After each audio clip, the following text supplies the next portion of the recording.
tenemos ya una de las comunicaciones, una persona que yo aprecio y respeto mucho, es el doctor Horacio Bota Bernaus. Él es procurador y abogado desde el año 1986, egresado de la Universidad de Córdoba y como es también muy apegado a Estrellas Amarillas. ¿Cómo va, Horacio? Pablo, Pamela y Carlos te saludan. ¿Cómo estás? Hola, ¿cómo les va? Mucho gusto, buenas noches a toda la mesa. Bueno, te llamamos porque, Silvia me dice, háganle una nota a Horacio. Y queremos conocer un poquito porque, como siempre decimos, el público se renueva. ¿Cuál es tu función ahora en este momento? ¿Y qué nos podés decir de los delitos viales que te ha tocado estar y, que seguís estando, ¿no?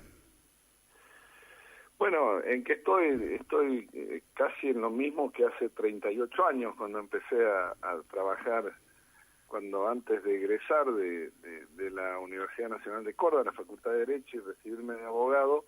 Me interesé por una disciplina tal vez poco conocida, todavía es una disciplina que no mucha gente conoce y si escucha tal vez no identifique mucho cuál es el objetivo.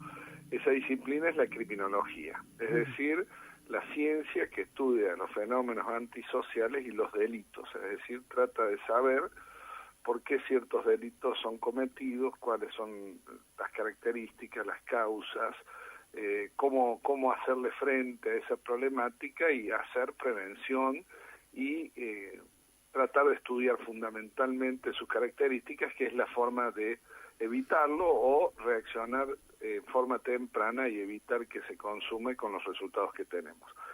Y usted dirá que cómo termina en el tránsito, si estaba Sí. en la criminología. Bueno, porque para egresar de ese curso de 2 años había que presentar un trabajo de campo. La criminología tiene 2 características que a veces son poco valoradas, pero son esenciales. La primera característica es que trabaja mucho con la realidad, es una ciencia empírica, es decir, no hace hipótesis sobre hipótesis, sino que hace conclusiones luego de investigar la realidad, la práctica, es decir, trabaja mucho con la recolección de la información que permite llegar a conclusiones. Y la segunda, que es muy valorada, es que es una disciplina tal vez distinta al derecho penal, pero que complementa al derecho penal, que tiene como característica la multidisciplina y la interdisciplina, es decir, la visión desde la psicología, la psiquiatría, la sociología y de tantas otras ciencias que aportan sobre el fenómeno del delito, de las conductas antisociales, visiones complementarias y visiones muy, muy disruptivas que ayudan mucho y que han ayudado mucho. La criminología ha trabajado mucho con la violencia de género, ha trabajado mucho con estas nuevas formas delictivas que existían tal vez siempre, pero que la sociedad nunca se había dado cuenta que tenían tanta relevancia en la prevención. Y no quiero aburrir con esto. No. Y entonces en ese trabajo que nos pedía, Córdoba tuvo en eso la escuela criminológica más importante del país durante muchos años, y yo tuve la suerte de ser discípulo incluso con las 2 cabezas más importantes, la doctora Hilda Marchiori, que es una psicóloga, criminóloga, que trabajó mucho en victimología, creó los primeros centros de asistencia a la víctima en Argentina, que se crearon en Córdoba, y trabajó mucho en el penitenciarismo. Y el doctor Luis Marco, que era un criminólogo crítico, criminólogo que trabajaba con las nuevas posiciones, y que con él escribí mi primer libro de los 12 libros que tengo hasta ahora. Y en ese trabajo había que elegir una temática libre, en donde que fuera una temática de una conducta antisocial o de un delito que causara un gran perjuicio a la sociedad. El perjuicio podía ser económico, en víctimas, en dolor, en sufrimiento, en lo que sea, pero un gran perjuicio, pero paralelamente que ese gran perjuicio que generara el tema elegido no tuviera una fuerte reacción social, que es otro concepto de la criminología. Es decir, la sociedad no valoraba que esa conducta delictiva causara un gran perjuicio y entonces no lo tenía presente como una conducta que había que reclamar para que se ocupe las autoridades. Y bueno, a ustedes les viene a la mente, bueno, que los trabajos que hicimos tenían que ver con la protección del medio ambiente, con la violencia familiar, que después derivó en la violencia de género, y yo elegí justamente los siniestros viales, porque claramente era una conducta que mataba mucha gente, que discapacitaba mucha gente, que causaba un enorme costo social, un enorme costo económico, y que paralelamente no figuraba en la agenda de las autoridades, de la policía, de la justicia. El primer trabajo, el primer libro que publicamos se llamaba Los delitos de tránsito, y justamente mostrábamos cómo entraban cientos y miles de causas al sistema judicial y se resolvía el 1 o 2% de las causas, es decir, que la justicia no gastaba ni invertía tiempo para resolver. Y ustedes dirán, pero es muy parecido a lo que tenemos hoy. Bueno, claro. Sí, imagínense hace 38 años y digan que por eso no hemos avanzado mucho, porque en realidad no hemos seguido con esta línea de trabajo, recién ahora, y tal vez mucho por esfuerzo de algunas asociaciones de víctimas que han entendido que lo primero que hay que hacer para prevenir estas conductas, que es el objetivo que uno trabaja, primero hay que visibilizarlo, contrastarlo y mostrarle la información para que nadie pueda decir que no se da cuenta de lo que está pasando.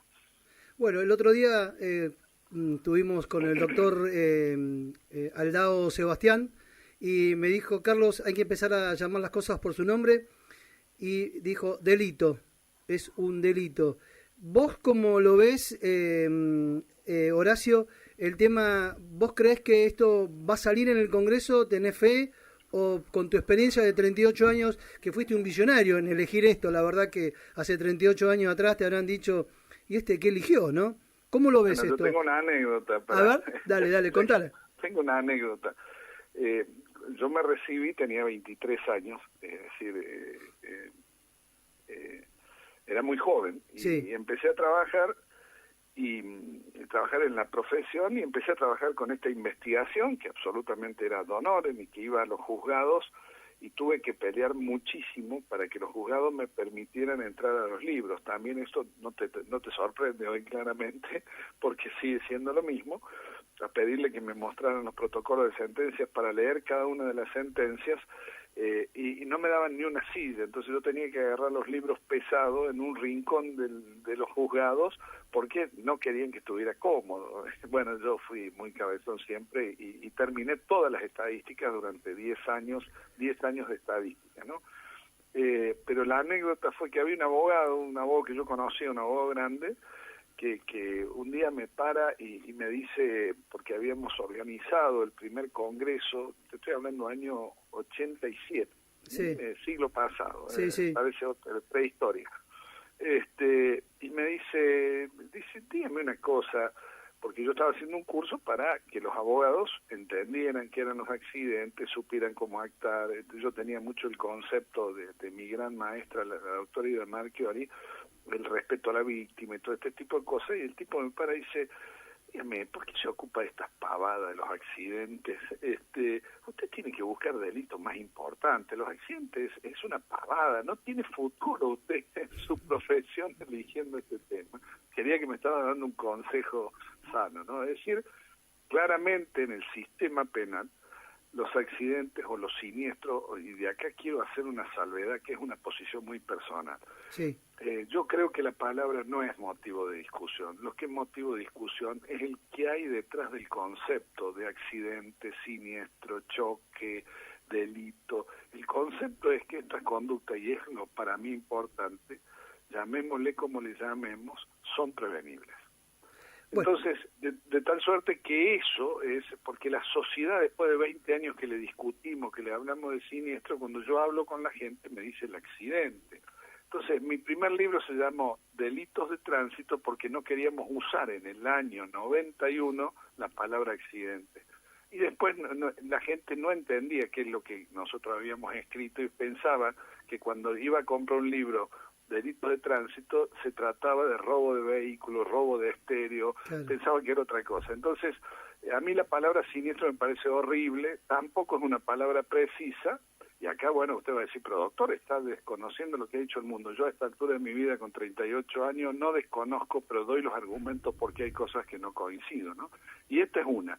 Yo lo que entiendo es que cada uno llámele como quiere. Los ingleses tienen una palabra que podríamos haber elegido, una frase que podríamos haber elegido nosotros y que hubiera sido más clara, más nítida, que es car crash, choque de autos, choque de automotor. Después, eso es inocuo, lo importante es que luego determinemos que hubo una conducta atribuible a una persona que transformó eso en un delito de tránsito en función de la conducta y en función del resultado. Pero eso es una posición muy personal. Respecto a lo que vos me preguntás, yo ya he manifestado en su momento algunas observaciones al proyecto, ¿no? Hay cosas que me parece interesante, que el proyecto tiene una cosa que es interesante que siempre yo he marcado. Yo estuve en el momento que se aprobó la primera modificación del Código Penal, me estoy tratando de acordar en qué año fue, bueno, no importa. Después de la ley, ¿95 puede ser, 96? Sí, en esa época yo estuve en la Cámara de Diputados y me acuerdo que era un proyecto que había defendido incluso a algunos diputados cordobeses. Le dije que no me gustaba el proyecto de ley porque agravaba la figura base. Entonces metía y eso generó un conflicto porque agravaba el homicidio culposo como genera. Entonces ahí caía el médico, caía muchas otras situaciones, y que agravar la figura base no era lo que yo entendía que había que hacer, sino que había que hacer, y eso basado también, porque hoy creo que la seguridad vial tiene que tener los por qué. ¿Por qué yo no creía ni creo que hay que modificar la figura base? Porque yo he intervenido también profesionalmente en casi 29.000 siniestros viales con víctimas. Yo he tenido que intervenir para decir qué pasó, cómo pasó y quién fue el responsable. Y después de tamaña cantidad de accidentes, investigar en lo técnico y en lo legal. La verdad que cuando termino de investigar o de hacer una conclusión de un siniestro, llego a dos conclusiones muy importantes, mayoritariamente. La primera conclusión, que me podría haber pasado a mí el siniestro, y la segunda, que podría haber sido evitado. Entonces, si usted me pregunta cuántos de esos delitos que me tocó intervenir merecen una pena severa como la que se propone, la cantidad es, en función de la magnitud de causas, es mínima. Es decir, yo creo que no había que agravar la figura básica, y sí había que generar figuras agravadas para aquellos casos que son los mínimos, pero son los que más se difunden y que la prensa le encanta difundir, que son aquellos realmente que salen del medio o de la media de la mayoría de los siniestros viales, que está basado esto en mi experiencia en resolver causas. ¿Se entiende, no? Perfecto. No es lo que me parece. Y la segunda cuestión que planteo en la modificación es que se pone en algunos casos al mismo nivel que yo tenía el carnet vencido con que me fui del lugar del hecho. Y eso es una cosa increíble, que no es lo mismo que se me venció la licencia, no es lo mismo que circulé en contramano, sobre todo en un país donde tiene pésima señalización vial, no es lo mismo a que tenía 2,5 gramos de alcohol y droga en sangre. Entonces, esto para mí sería la discusión que debería darse en materia de siniestralidad vial. Aportar estos cambios, ¿no? Es decir, la figura de base no se toca y sí genera, pero además con una precisión mucho más grande de la que tenemos hoy. Por ejemplo, pasar un semáforo en rojo en el medio de un tránsito intenso no es lo mismo que pasar un semáforo en rojo a las 3 de la mañana cuando no hay tránsito. Es decir, hay que definir bien qué es lo que realmente merece una pena distinta, ¿no? Porque la pregunta sería al revés, si le hago a la mesa, manejando, ¿nunca pasaron un semáforo en rojo? Sí. Yo les voy a contestar. Yo sí, pasé el semáforo, yo sí también. Yo también. Y yo lo que trato es de no pasar. Ahora, imagínense, como me ha pasado alguna vez, y tengo razones para explicar, que pasé un rojo y justo atropellé a alguien y lo mato. Si yo aplico la ley como está, yo tengo una figura agravada, y usted dice, pero te van a mandar hasta 6 años, ahora hasta 12 años. Bueno, entonces, una síntesis para responderte para que quede la idea.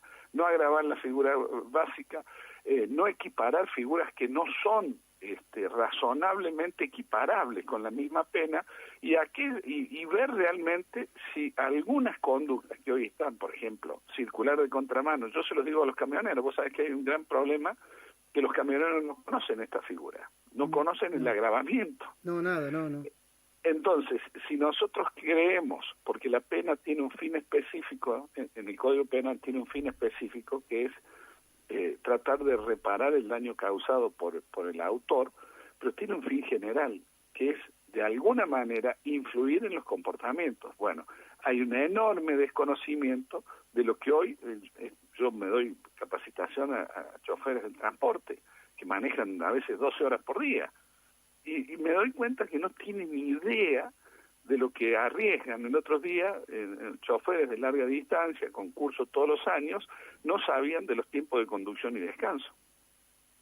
Entonces, ese para mí, si nosotros vamos a volver a mover el Código Penal para de alguna manera creer que con una pena severa vamos a cambiar la realidad de los siniestros viales, es por lo pronto ser un poco ingenuo, porque ya modificamos en los últimos 20 años realmente mucho la figura, y los datos no nos están dando que hemos mejorado la seguridad vial, ¿no? Es decir, meter más años preso a un conductor que mató no enseña a conducir, esa es mi conclusión. Bueno, enseñar a conducir es otra cosa. Sí, bueno, y yo le agregaría la educación vial, como siempre digo, en los últimos 26 años que tuve la suerte de darla a 22, la materia. Así que bueno, yo siempre digo que hay que tener educación. Usted se recibió, bueno, te voy a tutear, Horacio, vos te recibiste a los 23 años porque estudiaste, pero antes tuviste que hacer preescolar, primaria y secundaria antes de estudiar abogacía. Bueno, ¿y qué te une con Silvia González y Estrellas Amarillas? Mira, yo nunca trabajé expresamente con las asociaciones de víctimas, porque también tengo posiciones tomadas. Es decir, yo todo lo que trato de hacer en mi vida tiene un fundamento. Eso no quiere decir que esté bien. Quiero decir que lo que no puedo hacer es hacer por hacer. Yo quiero estar convencido. Yo creo que lo que he visto de Estrella Amarilla, de Silvia, que es un motor que pecha, discúlpenme la palabra, pero es la forma de... Es un 12 cilindros, 12 cilindros es. Exactamente. Es que no tiene solo, que tiene derecho a tenerlo, una cuestión, nosotros los romanos decían, de vindicta, de venganza, no, trabaja en la construcción, en la prevención, y también en que aquellos que generan estas cuestiones reciban un castigo adecuado. Pero es ese buscar alternativas, buscar un centro de rehabilitación neurológica donde no lo hay, aportar una estadística con fundamento científico y con fundamento probado, mover la educación para decir, no podemos hacer una educación vial improvisada, en donde muchas veces solo está en manos, a veces, de gente de buenas intenciones, pero poca formación. La educación vial no es la hermanita pobre de la educación, porque tiene los mismos requerimientos. Yo no puedo dar seguridad vial si no tengo una formación. Puedo dar charlas de temas de seguridad vial, pero si yo quiero una formación, necesito una formación pedagógica. A mí me toca coordinar un parque que tiene 14 años en Sunchales, provincia de Santa Fe, que es el único parque en Iberoamérica donde todos los docentes del parque son docentes de profesión formados en seguridad vial, a través del mismo programa que vamos a hacer en Santa Rosa La Pampa a partir de mañana, que se llama Formador de Formadores en Educación Vial. Es decir, le agrego primero la importancia de la seguridad vial en la vida del docente, y después le digo esa importancia, cómo la bajo todos los años que va a estar en ejercicio de la función, con los 30, 25, 40 alumnos que va a tener en su aula, porque ella va a ser la que le dé continuidad y progresividad, dos requisitos básicos para que la educación vial que vos acabas de describir también sea un proceso de aprendizaje, que cuando llego al momento de conducir un vehículo, un automotor, tengo una formación que hoy, en líneas generales, el conductor argentino no tiene. Tenemos un conductor habilidoso, como tantas cosas que somos los argentinos, pero no un conductor que esté formado. Y alguien me podrá decir, ¿vos cómo decís eso? ¿Sos un caradura? No, yo doy clase todos los días en distintos lugares de la Argentina y fuera de la Argentina. Me estoy yendo a Colombia el martes que viene a un congreso de cómo se aplica la inteligencia artificial en la seguridad laboral, y yo voy a hablar de eso en la seguridad vial. Es un tema que nunca se ha planteado, por lo menos yo no lo he leído en ningún lado, y que me encanta porque voy a decir varias cosas, entre ellos te adelanto por tu programa y por tu cosa. Primero, que en seguridad vial parece que muchas instituciones internacionales nunca le preguntaron a la seguridad vial que están promoviendo a nivel Naciones Unidas y BIT, Organización Mundial de la Salud, nunca le preguntaron, y yo sí le acabo de preguntar, cuál es el rol de la educación vial. Y entonces les voy a contar que Naciones Unidas hace un programa fantástico del diseño de la seguridad vial, pero dentro de sus ejes no figura la educación vial. Es increíble, pero la inteligencia artificial, que no es tan artificial, sino que es la inteligencia aplicada a todo lo que hemos dicho los humanos, resulta que la inteligencia artificial dice no hay un programa de mejora de la seguridad vial si no hay educación vial. Así que te ratifico que la inteligencia artificial coincide con vos. Bueno, gracias. Bueno, Horacio, obviamente que nos quedan... Te voy a comentar algo. Cuando estuve googleando un poquito para ver a ver qué podía nombrarte, y estuve 1 hora y media o casi 2 horas, bueno, viendo el tema de los libros, así títulos y todo lo que hiciste. La verdad que es maravilloso la educación que tenés y la visión que tuviste en, como decís vos, y yo también lo digo en mis disertaciones, llámalo como quieras, accidente, choque, bien, como sea, pero es lo mismo. La causa, después de lo que viene, es lo mismo. Así que, Horacio, te agradezco mucho. Este va a ser el primer llamado, pero te vamos a seguir llamando, y cuando vuelvas de viaje, mandame un mensajito, así nos contás cómo te fue, y algo, porque nos quedan 30 segundos, que ya viene el Mitre Informa primero. Te voy a decir algo. Yo doy educación vial desde el año 98 hasta el año 2020, hasta pandemia. Y mi amigo Pascual me dice, Carlos, nos llevas 22 años de ventaja. Ahora España el año pasado empezó a dar educación vial. Así que hasta los grandes que inventaron un poquito cómo hacer para que la seguridad vial sea mejor, no tenían educación vial. Bueno, te mando un fuerte abrazo y gracias por esta comunicación. Y siendo 21 a 29, estés hablando de seguridad vial. Un abrazo grande y perdón por hablar tanto. No, sí. Quiero compartir lo que tengo, ¿no? Porque lo que yo tengo no es mío, simplemente yo lo he recogido de toda esa gente que me toca ver cada día. Así que te mando un abrazo grande. Gracias. Abrazo grande, gracias.